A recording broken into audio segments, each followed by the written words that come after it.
I'm Kate Ward, and this is your Dickman Farms Smart Gardening Tip.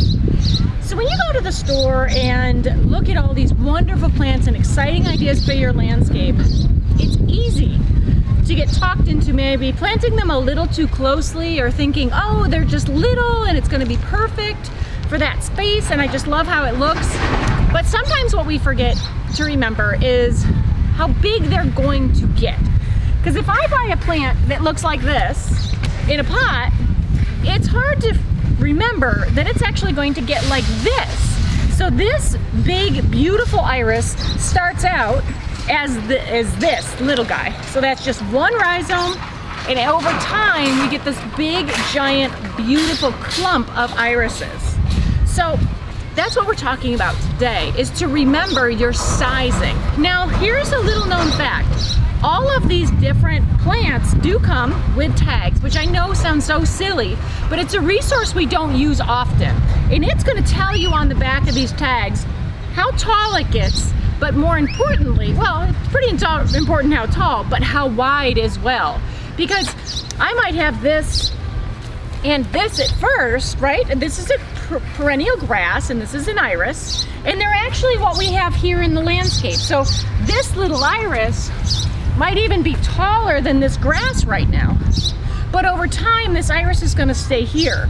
And if I remember to read my tag, I'm gonna find that this grass not only gets this big, or can, it's also going to get this big, or can. So we wanna make sure that we're layering properly in the garden. Now there's a couple of ways to do that. You can see, is it a garden that's seen from one direction? Is it a garden that's seen all the way around? So maybe an island garden. So remember to put your biggest critters in the back. Also, it's nice to add an evergreen into things. Why? Because it adds a background. When you have colorful things and a lot of colorful things, what tends to happen is your eye bounces all over, which is fantastic. But every once in a while, it gives your eye a place to rest, to calm down, and that's what an evergreen does. It acts as an anchor in the garden. So if there was an evergreen, say in this particular spot, then the iris would show up against that background. Does that make sense? Hopefully so.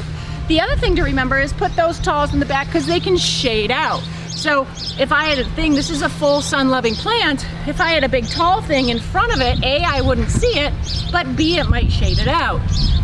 And you're gonna layer no matter which way you go. So it can all be the same height, but I'm not gonna put something shorter in the back of a garden. I'm gonna keep that shorter stuff down to the front. And far away, if we can look down the side of this garden center, you're gonna see a big, tall shrub way down there. Why? Because that big thing is way down there. This piece right here next to me is an end cap. So there's a point on the corner.